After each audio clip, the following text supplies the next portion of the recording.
누가복음 1장 5절부터 25절까지 제가 봉독해 드리겠습니다. 유대왕 헤롯 때에 아비야 반열에 제사장 한 사람이 있었으니 이름은 사가랴요 그의 아내는 아론의 자손이니 이름은 엘리사벳이라. 이 두 사람이 하나님 앞에 의인이니 주의 모든 계명과 규례대로 흠이 없이 행하더라. 엘리사벳이 잉태를 못하므로 그들에게 자식이 없고 두 사람의 나이가 많더라.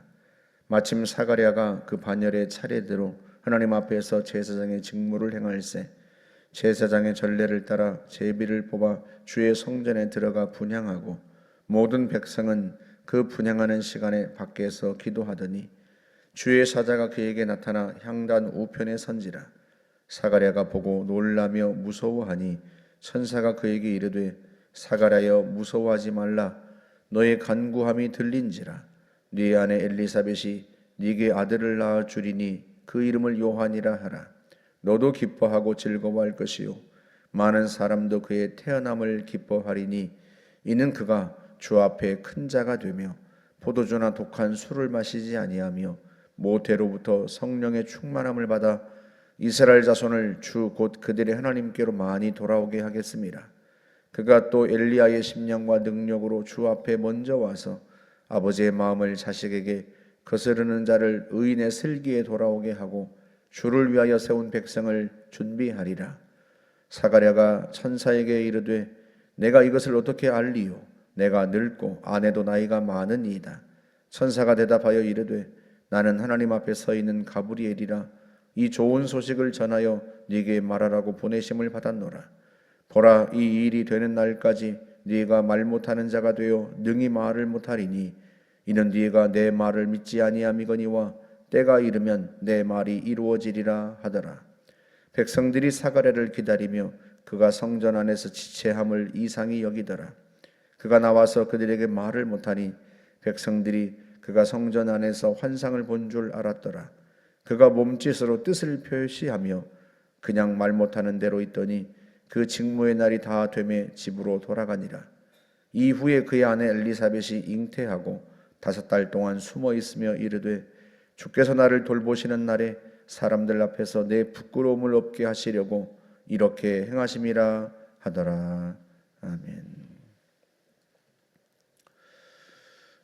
누가는 예수님의 이야기를 세례 요한으로부터 시작합니다. 모든 복음서의 저자들이 예수님의 이야기를 세례 요한으로부터 시작하죠. 그런데 누가는 좀 더 자세하게 세례 요한의 출생에서부터 그 이야기를 시작합니다. 사가랴와 엘리사벳이라고 하는 부부가 있었다. 사가랴가 제사장인데요. 두 사람이 하나님 앞에 의인이라는 거예요. 그런데 두 사람이 아이가 없다. 나이가 많고 늙었고 아이를 출생하기도 어려운 그런 나이가 되었다. 이렇게 말합니다.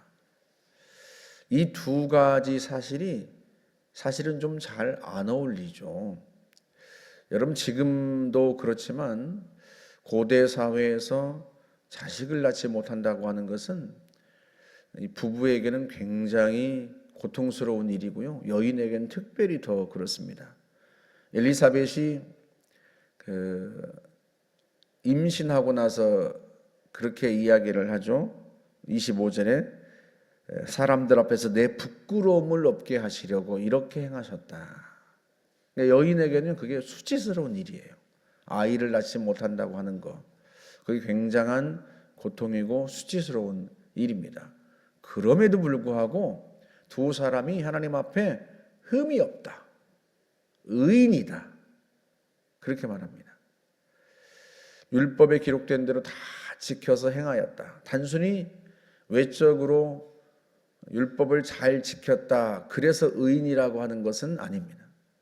그 심령도, 그 마음도 하나님 앞에 옳기 때문에, 하나님이 옳게 여기시기 때문에 의인이라고 그렇게 표현하는 거죠. 그러니까 하나님께서 이들에게 정말로 주셔야 할 아이를 주시지 않았는데도 그것 때문에 고통스럽고 심지어 엘리사벳은 수치스러운데도 부끄러운데도 불구하고요. 그럼에도 불구하고 하나님 앞에 의인이었다 하는 거죠.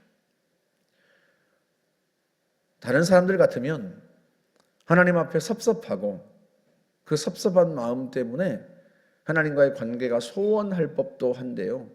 이 두 사람은 그러지 않았다 하는 거예요. 얼마나 감사한 일입니까? 우리가 하나님 앞에 기도가 응답되지 않고 그것도 반드시 응답되어야 하는 기도가 더디 응답될 때 우리가 하나님 앞에 섭섭한 마음이 있을 수 있잖아요.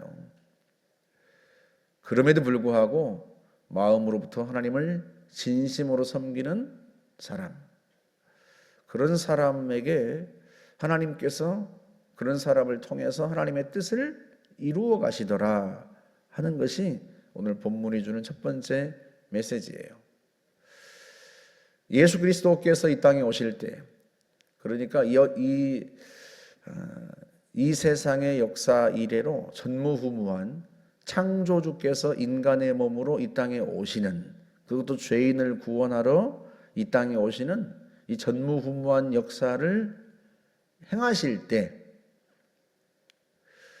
그 예수 그리스도 앞서 와서 주님의 길을 준비하는 사람, 그런 사람을 이런 과정을 통해서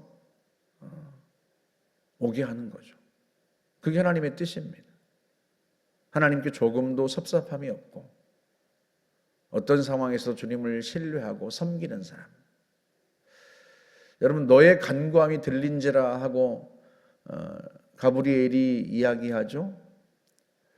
그러니까 나이가 많고 둘 다 이제는 출산하기 어려운 나이가 되었는데도 불구하고요, 기도를 끊임없이 하나님 앞에 드린 사람, 그게 사가랴입니다. 주님이 그 기도를 들으신 거죠. 의인의 간구를 하나님이 들으시더라. 그를 통해서 하나님이 하나님의 뜻을 이루시더라 하는 거죠. 그래서 우리도요, 우리의 기도가 때로 더디 응답되고 이제는 이 기도는 하나님이 듣지 않으시나 보다, 응답하시지 않으시나 보다라는 그런 때가 이를 정도로 그렇게 우리의 기도가 더디 응답되더라도요, 하나님은 모든 것을 하실 수 있는 분이에요. 그리고 하나님은 하나님의 뜻을 실행하시는 분이십니다. 그 하나님 앞에 우리의 기도를 쉬지 않는 것, 그게 우리에게도 중요합니다. 조금 기도하고 응답되지 않는다고 주님께 섭섭하고, 그보다는 하나님께서 하나님의 뜻을 이루실 거다, 그 믿음을 가지고 끊임없이 기도하는 것이 우리에게는 매우 중요합니다. 사가랴가 얼마나 기도를 했는가 하면, 막상 네 아내가 아들을 낳을 것이고 이름을 요한이라 해라, 그렇게 선사가 말하니까요, 믿지 못해요. 왜? 너무 늙었단 말이죠. 출산할 나이가 아니란 말이죠. 오죽하면 엘리사벳이 임신하고 5달 동안 숨어 있었겠습니까? 아유, 내가 이 나이에, 내가 지금 나이가 많고 그런데 이 나이에 내가 임신을 하다니, 아우, 창피한 일이다, 이렇게 생각될 정도로 나이가 많았단 말이죠. 그래서 믿지 못할 정도로 사가랴가 어떻게 이런 일이 있을 수 있을까 기도는 하면서도요, 설마 이 나이에 그럴 정도로 그 나이가 되기까지 그렇게 기도했던 거예요. 기도를 포기하지 않았던 겁니다. 얼마나 오랫동안 기도했으면, 또는 그 기도가 더 이상 응답되기 어려운 때가 되었다 하고 싶을 만큼 그때까지 기도를 멈추지 않았었던 거죠. 자신도 믿지 못할 만큼, 설마 이게 이제 와서 이게 응답될까 싶을 만큼, 그런데도 그 기도를 포기하지 않았다. 하나님을 향한 믿음이 있으니까 그래요. 하나님을 향한 믿음. 사람의 힘으로는 할 수 없지만 하나님은 하실 수 있다. 하나님의 능력을 믿기 때문에 도무지 출산할 수 없는 나이가 되었음에도 불구하고 그 기도를 포기하지 않았던 거죠. 하나님께 섭섭하지 않고 어떤 상황에서도 하나님을 신뢰하고 또 하나님의 능력을 신뢰하고 그런 부부를 통해서 엘리야가 온 거죠. 예수님께서 마태복음 11장에서 오리라 한 엘리야가 바로 이 사람이다 하고 세례 요한을 그렇게 말합니다. 그런데 하나님께서 말라기 4장 5절에 보면 보라 여호와 크고 두려운 날이 이르기 전에 내가 선지자 엘리야를 너희에게 보내리니 그가 아버지의 마음을 자녀에게로 돌이키게 하고 자녀들의 마음을 그 아비에게 돌이키게 하리라 하고 예언합니다. 마지막 예언이에요. 구약 선지자의 마지막 예언, 그게 엘리야가 올 거다 한 거였어요. 그런데 그 엘리야가 누구였다? 세례 요한. 예수님께서 말씀하시죠. 여자가 낳은 자 중에 세례 요한보다 더 큰 이가 일어남이 없도다.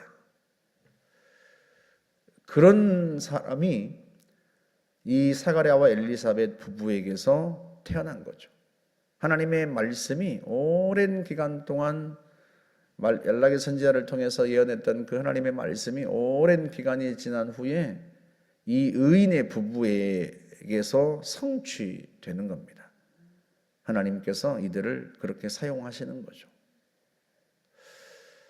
그래서요, 우리도 이 사가랴와 엘리사벳 부부와 같은 그렇게 하나님을 섬기고 신뢰하고 또 하나님 앞에 간구하고 하나님을 그렇게 믿고 우리도 그렇게 살아가야 합니다. 그러면 하나님은 그런 우리를 통해서 하나님의 뜻을 이루어 가시고요. 우리가 생각지도 못했던 놀라운 일들을 이루세요. 여러분, 사가랴 부부가 자기들을 통해서 구약 선지자 말라기가 예언했던, 그것도 400여 년 전에 예언했던 그 일이 성취될 거라고 상상이나 했겠습니까? 엘리야가 올 거다. 그 이야기가, 그 메시지가 자신들을 통해서 이루어질 거라고 여러분 상상조차 하지 못했을 거예요. 그런데 그 일이 이루어진 거죠. 우리가 그런 사람 되어야 하지 않겠는가? 하나님이 쓰시는 사람, 하나님의 뜻을 위해서 쓰실 수 있는 사람, 하나님과의 관계가 그렇게 친밀하고 하나님을 그렇게 신뢰하고 모든 것이 형통할 때 하나님과의 관계가 친밀하기란 그렇게 어렵지도 않을 거예요. 그런데 내가 간절히 소원하는 바가 이루어지지 않을 때 그때도 역시 하나님과의 관계가 친밀한 사람, 하나님께서 우리가 그렇게 되기를 원하시지 않겠습니까? 관계가 좋았다 나빴다 좋았다 나빴다 그보다는 변함없이 하나님과의 관계가 친밀한 사람, 우리가 그런 사람이 되어야 하는 거죠. 그런 우리를 통해서 하나님이 하나님의 뜻을 이루어 가십니다. 우리가 변함없이 그렇게 주님을 사랑하고 신뢰하는 그런 하나님의 사람들이 될 수 있기를 기도하고 또 그렇게 되기를 주의 이름으로 축복합니다. 함께 기도하겠습니다. 하나님 아버지, 감사합니다. 우리가 하나님과의 관계가 친밀하고 신실하며 변함없고 주님 보시기에 아름답기를 원합니다. 주님을 그렇게 신뢰하고 늘 섬기고 사랑하는 저희들이 될 수 있도록 주의 영으로 충만하게 임하여 주옵소서. 예수님의 이름으로 기도하옵나이다. 아멘.